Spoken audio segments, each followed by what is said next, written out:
It's Squad TITOBODS here. Today we're going to talk about the new update that is coming into the game, together with all the optimization that comes along with it. I am really excited also to know what this updates and optimization is all about. And here you will see the update note wherein there is a server maintenance, and this is from May 28 at 7 to 10 UTC, and it may shift still as it is seen here. Now here are the details of the adjustment. So for new content, okay, we have a new content coming in. So 2 new exploration events, wow, have been added. So we have ally events and gathering events. All right, so on the ally events, governors can view their allies' active exploration quests directly in the exploration interface and lend a hand. Okay, this is something new for this game. And assign scouts to assist, and you'll earn corresponding rewards for your effort. So another reward system that they're going to do. Hopefully we get good amount of rewards or type of rewards from this one. We also have here gathering events wherein the governors can send troops to gather at designated resource points on the world map. On top of the usual resources, completing these gatherings also nets you additional exploration event rewards. Okay, now I'm curious what we are going to get from this gathering events and ally events, and what difference will it have from our regular gathering. So I'm really intrigued about this two right here. Hopefully we do have a good chunk of rewards, because that is what is important as always. And if it's easy to do and the rewards are decent or good or maybe great, why not? But I think adding more sources of rewards is a good thing as always, as long as the corresponding time you will have to use or to spend on these events are not that overwhelming. I think it's okay. But I'm really intrigued about this one. So we also have a new customized option added, which is Citadel flags. Wow. Okay. Citadel flags are made up of 2 components, the flag and patterns, which governor can mix and match freely to give their castle a truly personal look. Oh, okay. So this is just customizations for your Citadel and Citadel flags. Now the question is, will we have another theme for these flags? Or is it like in-game customization added through, like, let's say, civilizations? Or this is like we can have future customizations, but is it going to be an additional theme? So I don't know yet, but let's see what will happen here. And I'm also curious about how this would look. As long as it would look my Citadel clean and there's really no need for me to actually spend on anything, I think it is okay to have one. And if it looks cool and looks good without even spending anything, I think it will really be a net addition, if you're going to ask me. But as I've said, there are those circumstances that I have mentioned wherein I'm a little bit curious on how this will work. Number 3, we have a new conquest gameplay has been added. So it's going to be military exercise. Ooh, I've been waiting for so long for the military exercise to actually reset, or maybe they add new stuff on it, or maybe like elevate the level of gameplay in it. So I think this is it. It also says here brand new seasonal level challenges are now available. Governors will take a military exercise challenges during Stellar Dynasty R2, putting their troop strength to the test and pushing to the highest competition progress possible. Now the other question is, how much military medals, I think, or coins can we actually get from this one? Because if we can get more military medals, and I think it's going to be better because of the military store, because or military exercise store, because there's a lot of other things there that I cannot really purchase or finish off, because I'm missing some of the military coins, because I only get like 700 something per day, and sometimes it's not really enough. But there are juicy rewards in there that I still want to get. So I think this is going to be an additional levels, maybe, in a way, but they said it's a brand new seasonal level, so I think it will reset every season. That's what I think. But hopefully we can get more of the military coins, because that's what I really need from that event. Now number 4, we have a major new gameplay mode has arrived. The Behemoth Conquest. Ancient behemoths are stirring. Their bloodlines power awakening, and empires are about to clash in an all-new conflict built around behemoth cultivation and cross-server defense and offense. Now this is somewhat of a curiosity again for me, because I think I have experienced something similar, but in a way different, because this is like cross-server wherein 2 of the behemoths are going to actually go in different servers. So it's a clash in a different way. I'm still curious on how this will unfold though. It says here gameplay during the event. Governors can earn awakened runestones through related gameplay and use them to awaken and strengthen their empire's behemoth bloodline. Now I think if this is more on activity-based acquirement or acquisition, I think it's going to be good in a way. Okay, boosting the behemoth's abilities to unlock powerful buff effects. Once the behemoth invasion stage begins, behemoths will march into enemy empires and launch their assault. Governors on both sides will engage in cross-server battles centered around the behemoths, earning points and rewards based on their performance. Oh, I think I have read something about this one wherein if you want, you can be an offensive and protect your behemoth on their server or on the opponent's server and get the points that way, wherein you can defend the behemoth from other players attacking. And on the other side, if you want to defend though the server, you can attack the players who are protecting their behemoth from rampaging on our server. So that's there's two things you can do from this part of the event. So let's see what will happen. Now we also have here rewards wherein the points can be earned by donating awakened runestone, as they said here earlier, that they can get those from activities. I think that's what I think though.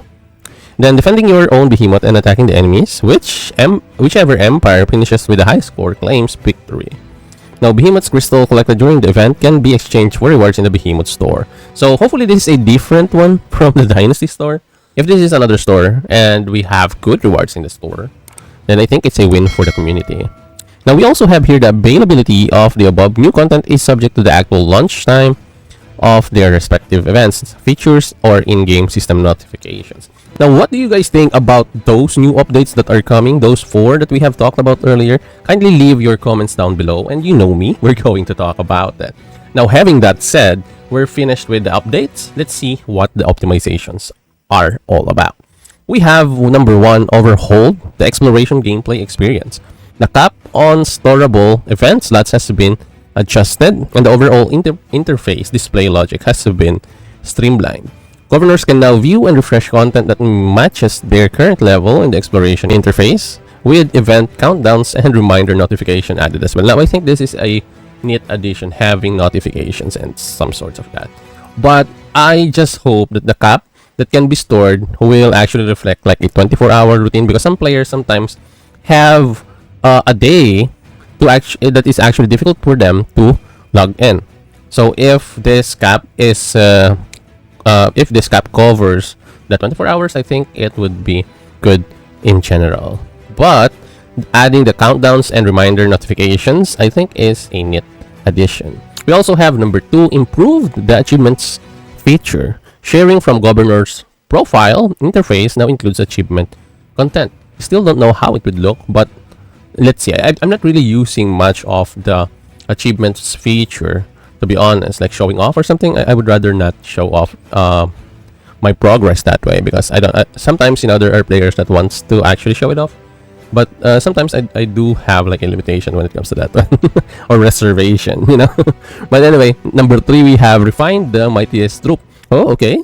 Power bonuses granted by war strategy features are now factored into the mightiest troop. Oh, okay. So I'm not sure what else are added into this war strategy feature.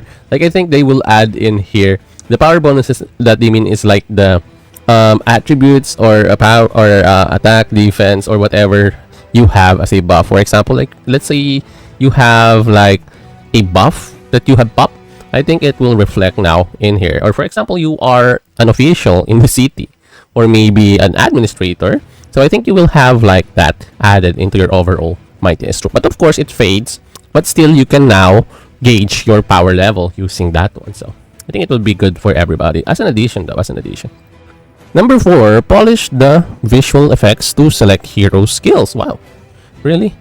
The AoE buff animations for auto and drumcam signature skills are now more consistent with each other. I didn't really notice anything about it, because sometimes I just run the game with lower effects so that I won't really experience so much lag. But sometimes when I use my iPad though, since I don't really experience that much lag in there, I use full effects. So yeah, I think for players who really are into the effects, I think the animations here would do you good, So number 5, we also have improved the display of the hero skill effects. Governors can now tap the details button on their troops while on the world map to view the active AoE buff. Now this is what I'm talking about, okay? This is a good one. Hopefully also when you top the other players, you can see their buff, right? Hopefully. And it also says here active AoE buff effects and their sources. This information will also appear in the battle reports going forward. Oh, I think this is a neat addition though. We really need those extra details in the battle reports that is not showing. I think slowly but surely we are getting to the point that we're getting all the informations that we need from the battle reports. Another thing I really want to actually, like, I'm expecting for them to optimize in the future is actually showing us how many times the skill or the special effect activated. For example, for the skills that has like different activation or bonuses, like let's say for example the Ring of Falcon. So it has like a healing and a defense, right? How many times does the healing actually occurred? How many times does the defense actually occurred? Because what we can see from the, well, it's like the comparison on the battle report. What we can see is actually only the total amount of activations and the skill of healing and defense actually activated. But they didn't really show or individualize specified which of these two skills activated how much or how frequent these two activated during that battle. So that's actually what I want to also get. Also, as I've said, the skills for adornments. Now we also have here number 6, enhance the tutorial experience. Okay, so governors can now access more detailed lineup development guidance in the tutorial, covering recommended configurations for gems, mounts, adornments, and okay. Recommended lineups can also be applied instantly via the auto deploy function. Wow, there's an auto deploy function now. Alright, all I know is if there is a chance to actually give us good informations or recommendations with everything here, especially the mounts and the gems, and of course we're going to actually weigh this recommendations as we always do, if players are going to benefit more on the recommendations or we have another route that they can actually consider. So I think this is still a good addition though, if it will really help the players. Number 7, we have streamlined the formation process for Stellar Vein. Governors can now sync their commonly used formations based on their own preference. If auto sync is turned off, the system will save the last manually edited formation, making it easier to pick. Okay, so this is like a minor addition, but still I think this will save some time. But adding this for players like me who are a little bit lazy, but in a good way, can actually benefit from this one. So number 8, improve notifications for Stellar Vein. Once enabled under notifications, governors will receive timely reminders when their registered veins are about to open. And yes, sometimes because I missed some of this, really to be honest, like I sometimes forgot to register ahead of time, and when I do check on the event, it won't let me join anymore because I didn't register on that time, even though the time is still like 30 minutes. I think I will not be able to join anymore. So I think adding notifications like this one, I think will really help the players. Number 9 is improve the Starfall Veins in battle experience. If a governor is inside a vein battlefield and comes under attack from outside, a red border warning will now appear on screen. Oh, okay. So this is a neat addition though, because I do my veins though when when my CT is actually safe or bubbled. So those are the only times I do my veins. So I think this is a good one that they added it. But I think they should have this way before. You know? Like I think if you have this maybe on Wonder or BOD, I'm not sure. As I've said, I always do play it safe. So hopefully it will be for every event now. And number 10, update the unit type compatibility tags for select epic heroes. Queso and Axel now have additional compatible unit types, making it easier for governors to build effective hero teams in the early game. Okay, so I think this, yeah, I think they're actually giving good additions to players who are new in the game, like new accounts. As I've said, new accounts right now are really having a good time, to be honest with you guys, because when I started on 313, I think almost the new bundles are really like cheap and easy to get. Like all the bundles there were really useful for new players, and everything is actually given for new players. So if you, as I've said, if you are a new player, you're really lucky that you are experiencing way better way better bundles, and of course experience overall because of the optimizations. We also have here number 11, Streamlined Rewards Collection in Region C. Completing a trade or a loot action now grants rewards directly, with no need to open the chest manually afterwards. Oh, because I have all my chests on my alt account, though I haven't really opened them for like 2 months now. And yeah, I don't know if you really do need to do that, but if so, maybe it's okay. There's no problem really doing it. We also have number 12, improve the rewards display in the trade bounty and invest interface in the Region C. Governors can now see the contents of each mercenary ship's rewards at a glance. Okay, this is just for me a neat addition. That's a neat addition for me.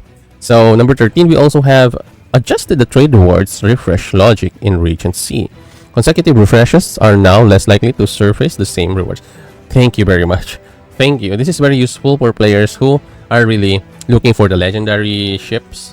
Because honestly speaking, sometimes though I get like multiple greens, multiple blues, and I'm a player who is just looking for at least the purple one. I'm not really always looking to get the legendary because I don't want to spend Empire coins in this event. You know, if you spend Empire coins, I think you will have like losses instead of gains because of the rewards that you can get from the ships. So what I do is I'm just looking for the purple one at least.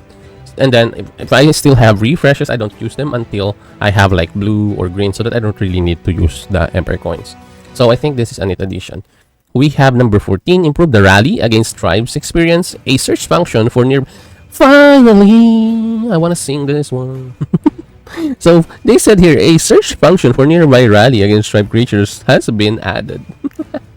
I've been waiting for this for a while now, and this is going to be good really.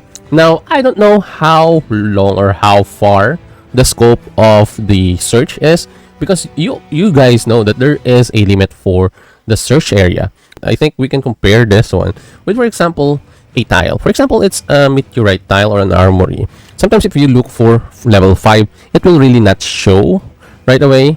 But sometimes when you look in the map a little bit further from your regular area, you will see there's a level 5. So sometimes there is a limitations on the area that you can scan though. But hopefully this is a good addition because sometimes you miss like there is a level 11 or level 10 near you, and then you look a little bit far away from the area that you are supposed to be looking for. But anyway, this is a neat addition, okay? This is a good one. Number 15, we have increased reward output for rally against tribes. Oh, the daily reward cap for individual governors during Stellar Dynasty has been raised. Ooh, okay, more raw iron.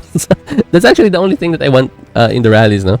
Raw iron. So if they will increase the cap, the reward cap, I think right now the reward cap is around, let's say 200.